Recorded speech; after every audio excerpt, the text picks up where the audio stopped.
2022, 2,3 milioane de femei au fost diagnosticate cu cancer mamar la nivel global. Cancerul mamar în stadiu incipient, cu receptori hormonali pozitiv și HER2 negativ, reprezintă aproximativ 70% din totalul pacienților cu cancer de sân. Cancerul de sân poate recidiva la câțiva ani sau chiar decenii după diagnosticul inițial. Recurența în altă parte a corpului se numește cancer metastatic sau cancer mamar avansat. Riscul de recurență este foarte variabil în acest tip de cancer. Testele genomice măsoară activitatea genelor tale implicate în cancer și pot prezice riscul de recurență. Rezultatele acestor teste te ghidează pe tine și pe medicul tău curant către cele mai potrivite decizii de tratament.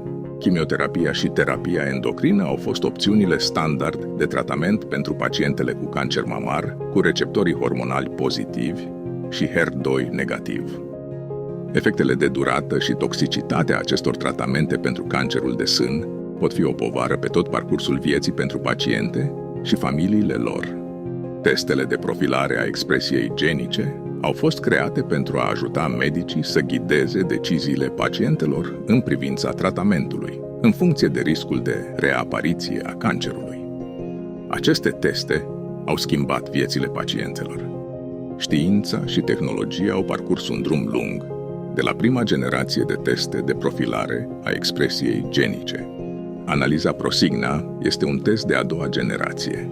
Integrează factorii clinici și patologici, cum ar fi numărul nodulilor afectați sau dimensiunea tumorii, împreună cu identificarea subtipului molecular, oferind un scor complet de risc de recurență pe o perioadă de până la 10 ani pentru pacientele cu cancer mamar în stadiu incipient, aflate în postmenopauză, cu receptori hormonali pozitivi, HER2 negativ. Într-o eră a medicinei personalizate, testarea profilului de expresie genică înseamnă să faci alegerea corectă, utilizând informații precise, pentru pacienții potriviți. Prosigna îți oferă răspunsuri de încredere, atât pentru tine, cât și pentru medicul tău.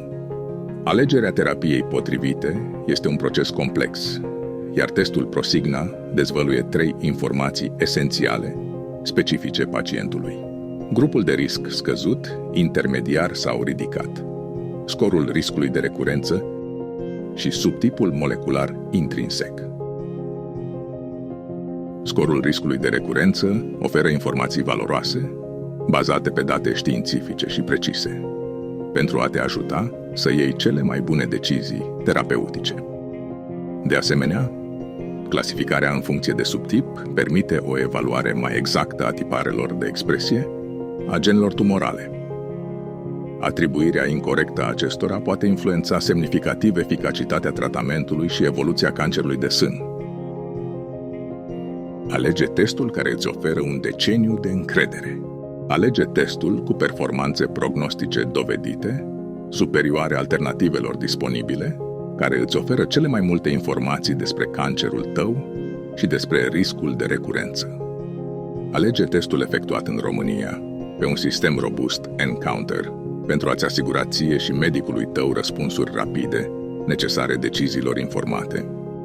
Prosigna îl ajută pe medicul tău să-ți ofere cea mai bună îngrijire prin furnizarea unor informații mai precise pentru deciziile de tratament, care te vor influența pe tot parcursul vieții.